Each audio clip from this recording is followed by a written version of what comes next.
Bonjour, très heureux de nous retrouver pour découvrir ensemble et méditer les textes du 4e dimanche de Pâques de cette année B pour le dimanche 21 avril 2024. Ce 4e dimanche de Pâques est traditionnellement appelé le dimanche du bon pasteur. Chaque année, en effet, nous lisons un passage du chapitre 10 de l'Évangile selon saint Jean, où Jésus affirme « Je suis le vrai berger ». Nous prions donc ce dimanche particulièrement pour ceux qui exercent la charge de pasteur dans l'Église, c'est-à-dire les évêques et les prêtres. Mais nous méditerons d'abord la parole, en portant notre attention sur Jésus lui-même, qui est le pasteur par excellence. Avant cela, nous allons reprendre les lectures proposées depuis le début du temps pascal. Avec les Actes des Apôtres, nous verrons Pierre expliquer aux autorités religieuses de Jérusalem par quel pouvoir il a pu guérir l'infirme à la porte du temple. Puis nous retrouverons la première lettre de Jean. En quelques versets, il nous dira comment vivre en enfant de Dieu. Et commençons donc par la première lecture et découvrons le texte des Actes des Apôtres. Le chapitre 3 raconte la guérison d'un infirme par Pierre. Ce miracle est suivi d'un discours où le premier des apôtres annonce la résurrection de Jésus et appelle le peuple juif à se convertir. Nous en lisions un passage dimanche dernier. Au début du chapitre 4, le récit décrit la colère des prêtres du temple et en particulier d'Anne, le grand prêtre. Comme Jésus avant sa mort, voilà que Pierre et Jean sont arrêtés. Et le lendemain, ils comparaissent devant le grand conseil, le Sanhédrin. Ils doivent répondre à cette accusation. Par le nom de qui avez-vous fait cette guérison ? Nous lisons donc ce dimanche la réponse de Pierre au chapitre 4 des Actes des Apôtres, les versets 8 à 12. En ces jours-là, Pierre, rempli de l'Esprit Saint, déclara « Chef du peuple et ancien, nous sommes interrogés aujourd'hui pour avoir fait du bien à un infirme, et l'on nous demande comment cet homme a été sauvé. Sachez-le donc vous tous, ainsi que tout le peuple d'Israël.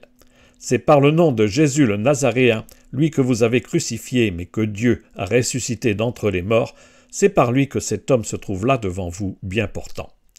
Ce Jésus est la pierre méprisée de vous les bâtisseurs, mais devenue la pierre d'angle. En nul autre que lui, il n'y a de salut, car sous le ciel, aucun autre nom n'est donné aux hommes qui puisse nous sauver. » Pierre parle sous l'action de l'Esprit Saint. Le livre des Actes est d'ailleurs appelé et présenté comme l'Évangile de l'Esprit. Tout au long du livre, on voit l'Esprit agir dans le cœur et la vie des apôtres. Pierre, Étienne, Philippe, puis Paul. Pierre ne parle pas de guérison, mais de l'homme sauvé. La guérison physique, en effet, est le signe d'une autre guérison spirituelle. Pierre avait eu peur et il a renié Jésus dans la nuit de l'arrestation du Maître. Mais là, il n'hésite pas à provoquer le grand conseil en affirmant avec force « Cet homme est guéri par la puissance du nom de Jésus ». Et Pierre réaffirme le résumé de la foi, le kérygme déjà entendu. Lui, Jésus, que vous avez crucifié, mais que Dieu a ressuscité des morts. Et il y ajoute une allusion au psaume 117. Jésus est la pierre d'angle rejetée par les bâtisseurs. Les mauvais bâtisseurs, ce sont bien ces chefs du temple qui ont condamné Jésus. Mais Jésus est la pierre sur laquelle se bâtit le nouveau temple, et seul son nom peut sauver. Découvrons maintenant la deuxième lecture, proposée ce dimanche. Dimanche dernier, nous lisions dans la première lettre de Jean le tout début du chapitre 2. Cette semaine, nous voilà en train de lire les tout premiers versets du chapitre 3. La lettre y décrit les conditions pour vivre dès maintenant en enfant de Dieu. Ce chapitre 3 reprend autrement l'argumentaire du chapitre 2. Comment vivre dans la lumière ? Pour être enfant de Dieu, il faut éviter le péché et répondre à la loi divine qui demande d'aimer. Mais enfin, il faut aussi se méfier des faux prophètes. Nous ne lisons que les 2 premiers versets qui ouvrent ce chapitre 3 de la première lettre de Jean. Bien-aimés, voyez quel grand amour nous a donné le Père pour que nous soyons appelés enfants de Dieu, et nous le sommes. Voici pourquoi le monde ne nous connaît pas, c'est qu'il n'a pas connu Dieu. Bien-aimés, dès maintenant, nous sommes enfants de Dieu. Mais ce que nous serons n'a pas encore été manifesté. Nous le savons, quand cela sera manifesté, nous lui serons semblables, car nous le verrons tel qu'il est. L'amour du Père est tel qu'il fait vraiment de tous les humains ses enfants. Nous le sommes dès maintenant en cette vie. Tous nous sommes les enfants de l'amour du Père. Malheureusement, pour beaucoup, ils ignorent cet amour. Ils passent à côté de l'essentiel. Les yeux du cœur se ferment à la vérité de l'amour de Dieu. Nous avons souvent ce rude sentiment de vivre au milieu d'étrangers indifférents à ce qui nous fait vivre. Mais ils sont d'abord étrangers à Dieu lui-même. S'ils savaient qui est ce Dieu amoureux de l'humanité, ils entreraient en amitié avec lui et aussi avec nous. Avec le verset 2, la lettre de Jean nous emmène jusqu'en paradis. Ce jour-là, nous dit-il, nous serons face à face avec Dieu. Nous verrons Dieu. La parole de la Genèse sera enfin réalisée.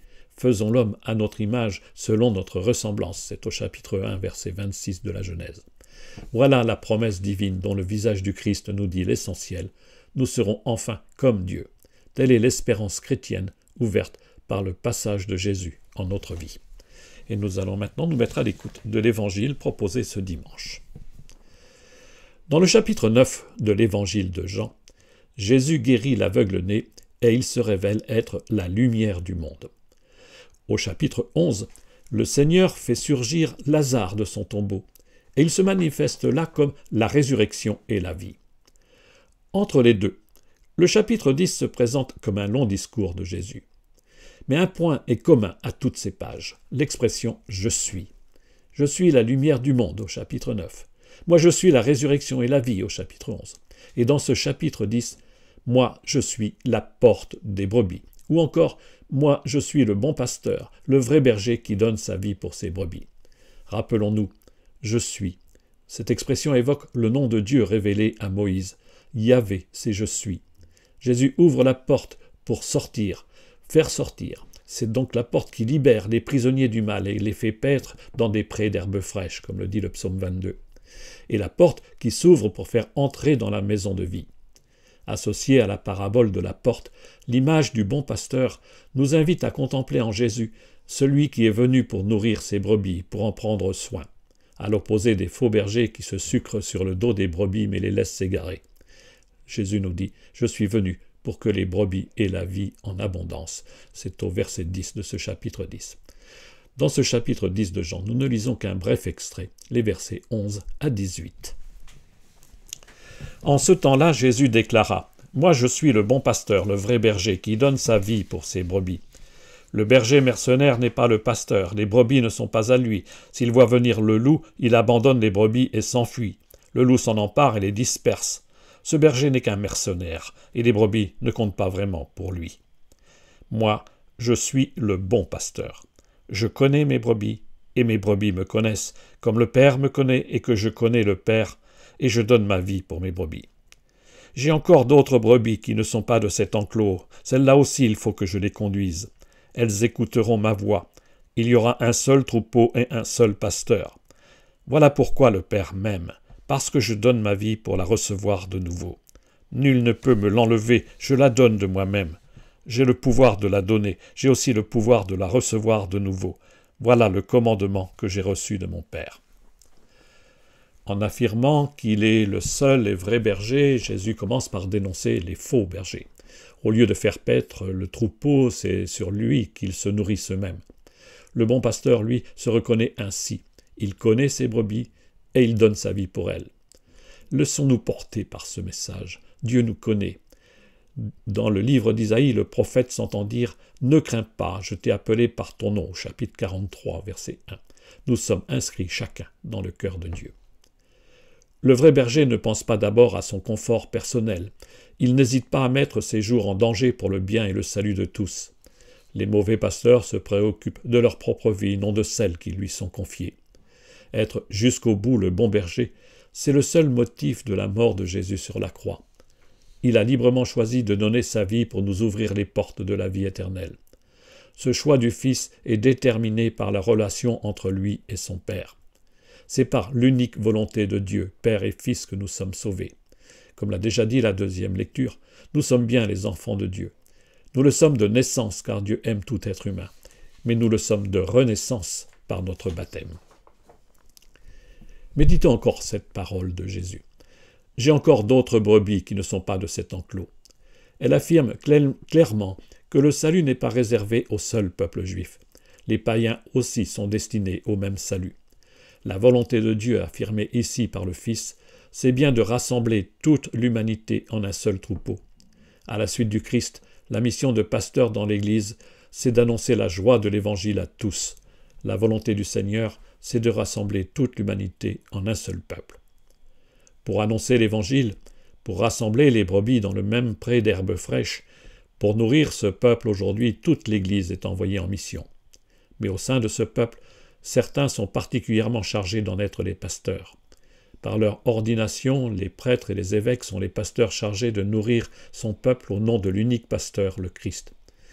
À la condition d'être eux-mêmes comme le Maître, non des mercenaires, mais de vrais bergers. Ils le sont par l'annonce de l'Évangile et par la présidence de l'Eucharistie. Au siège de présidence, ils manifestent que nous sommes tous rassemblés sous la bannière du seul et vrai berger. À Lambon, le lieu d'où parle le Christ, ils nourrissent le peuple de Dieu par la parole annoncée. À l'autel, enfin, ils consacrent le pain et le vin qui nourrissent le peuple à la source d'où coulent des fleuves d'eau vive. Chapitre 7 de Jean, verset 38. Bon dimanche.